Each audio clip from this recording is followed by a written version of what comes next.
どうも終わりです、今回ですねまた、静岡県の磐田市にございます竜陽自然観察公園昆虫館の今ちょっとバックヤードに来させていただいておりましてここにいるエメラルドゴキブリバチっていうゴキブリに寄生する蜂そうですねを見させていただくんですけども、今回もう寄生されて中に蜂の繭が入ったゴキブリがすでにいまして、それをね解剖していく様子をね見させていただけるということになっております。その前にまずちょっとねエメラルドゴキブリバチ成虫の方をね見ていきましょうかね。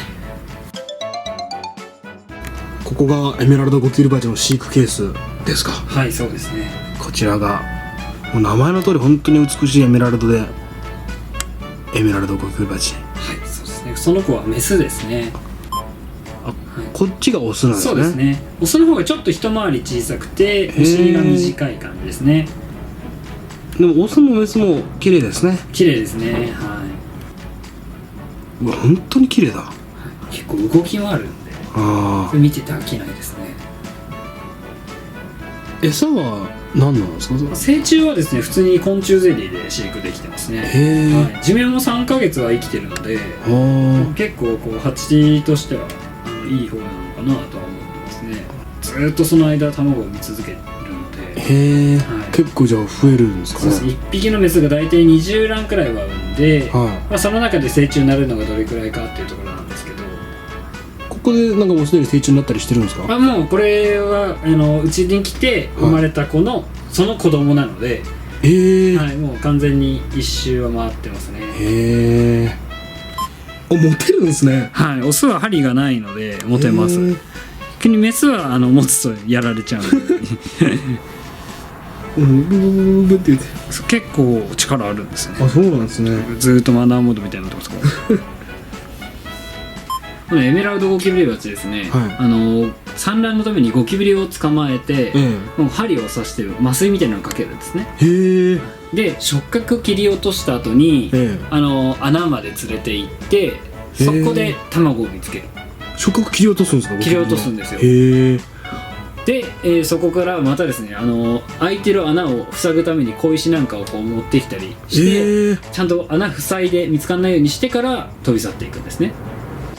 で奥にいるやつはあれは勝手に入り込んでるだけです。あ、なるほどはい、ちゃんと下みたいにこう、塞がってるとあそこにはもう卵を見つけたゴキブリがいるっていうことですね。こんなそこそこいいサイズの石とかも運べるんですね。はい、もう口がなんか物を運ぶための口してるみたいで結構重たいものでも運びますね。すごいですね。でもゴキブリもこんな体格差あんのにも運べるってことなんですもんね。そうですね。なので多分飛び去って持っていくことができないので、自分でこうなんていうんですかね、足だけ動かせるようにして引っ張って連れていくような感じですね。なるほど。はい、幼虫はそこの卵から孵化して、最初はこうゴキブリの体液を吸って大きくなっていって、で途中から大きくなりきったらゴキブリの体内に入り込んで中身を食べてその中でさなぎになる。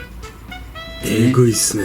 結構えぐいですね。だいたいさなぎになったあたりでゴキブリは死んでしまうので、それまではなんで生きたまま中を食われてるっていう状態です。怖っ。それが今こっちですね。こちらに、これはもう食べられて中が繭さなぎになっているもの食べますね。これを今から開けてみたいと思います。で中の繭取り出す時こういう細長い針を、使ってます。っていうのもこうゴキブリと繭の間に少ししか空洞がないので、そこにこうピシピシこう入れていって取ります。これたこ焼き焼くやつですよね。そうかもしれないですけどなんだろうこれでこれですね、ゴキブリ裏側にすると、もうこれ触覚切れてるの分かります？本当触覚ないもん。これゴキブリバチが切った後で、でこの腹部がちょっと膨らんでいて、ここにさなぎが入ってるんですよ。確かにちょっとポコッとなってるよね。ここ触った時に硬ければあるって感じです。死んじゃってると柔らかくてブニューって潰れちゃうんですけど、で一応ここ頭をまず豪快にこうパリッといきます。なんかもうやり方があるんですね。ありますね。これで見ると中に繭の入り口みたいなちょっと見えるんですよ。難しいかなちょっと。そうちょっと難しいです。ここにあって、で次は羽をバリバリバリとエビの調理法みたいな感じでちゃんともう工程がちゃんとありますのでで次足をこうバリバリ剥いていきます。はい、これ多分ゴキブリの剥き方の動画は日本初じゃないですかね。そうかもしれないですね。まあ重要ですねこの足とかに結構残ってるんです、肉が、食べ残しの肉が、それからダニが湧いてしまったりとかするので、わざわざ剥いてるんですね、うちでは。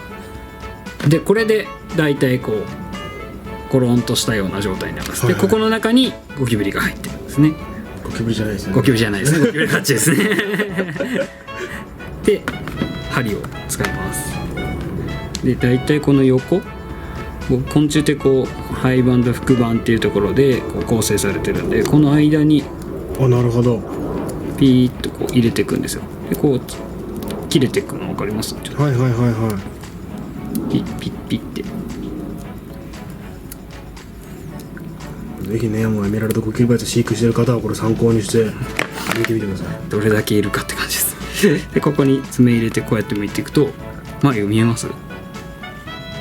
おお、はい、これが眉です。はい、本当だ、すごいパンパンに詰まってるんですね。そうなんですよ、本当にパンパンで、これをこうやって剥いていくんですね。へえ、ちょっと今度、はい、結構でかいゴキブリだけど、これでこう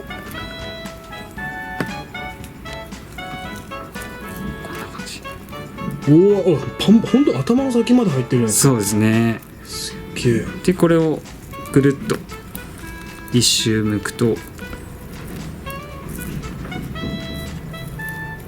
おお、シュッとこれで完成です。この中からさなぎになってて、そうですね、ここから成虫が出てくるっていう。はい、多分これでオスの眉ですね。もう分かるんですか？はい、メスだとこれのもうちょっと大きい、一回りぐらい大きいですね。それで結構わかります。すげえ、今取り出したのが上で、はい、こっちが下の方がメスのさなぎですね。もう全然でかいですね。そうですね、大きいですね。これはわかるわ。はい、で今オスのさなぎだったんですけど結構パンパンに入ってたじゃないですか、はい、でメスってこれくらいでかいので、より大きなゴキブリじゃないとちゃんと成長できないみたいで、なるほど、はい、なんでそういうこともあって、はい、うちでは比較的大きなワモンゴキブリっていうのを使って卵を産ませてますね。結構じゃあゴキブリのチョイスも大事なんですね。そうですね、メスが結構少ないので、なんていうんですかね、せっかくメス生まれてもちっちゃなゴキブリだと成長できなくてそのまま死んじゃうみたいなこともあるので。なるほど、はい、あれですよね、なんか外から中に入って食べるんだってなんか結構硬いゴキブリじゃ難しいですよね。そうなんですよ。しかもちゃんと親がですね狩りするゴキブリって決まってるみたいで、そうなんだ。はい、僕もいろんなゴキブリ入れたんですけど、多分いわゆるゴキブリって言われてるようなタタタタと走るようなゴキブリしか狩りをしなくてですね、わざわざそうですよね、口の中入って捕まえたりしないですもんね。そうですね、はい、リュビアとかもダメでしたね。そうなんですね、はい、じゃあ柔らかめででかいやつじゃないとダメってことですね。そうですね、まあこのワモンゴキブリはちょうどいいみたいですね。で大体こうティッシュを敷いたところにこう転がしておくだけで、はい、勝手に浮かしていきますね。大体40日ちょっと。結構かかるんですね。結構かかりますね。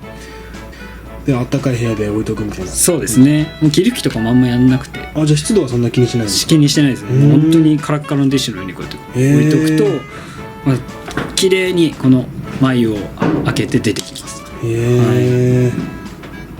これがだいたい孵化から3日くらい経った子ですね。幼虫ついてるの分かります？本当だ、なんか白い、こうやってなんか吸ってるんですか？そうです、最初のうちはこうやって吸ってて、もう大きくなりきると中に入って今度は中身をですね。すごいえぐ。結構くっついてるの見るとあれですよねはい、じゃあ今日は貴重な映像を見させていただきました。ありがとうございました。エメラルドゴキブリバチの展示はずっと続ける予定なんですか？そうですね、続けられる限りは続けたいですね。はい、というわけでですね、こちらの竜陽昆虫自然観察公園の昆虫館の方に来れば、続いてる限りはエメラルドゴキブリバチ見れるそうなので、なかなかに見れるところないと思うんで、ぜひ一度来て生で見てみてください。という感じで今回の動画はこれで終わりです。また次の動画でお会いしましょう。バイバイ。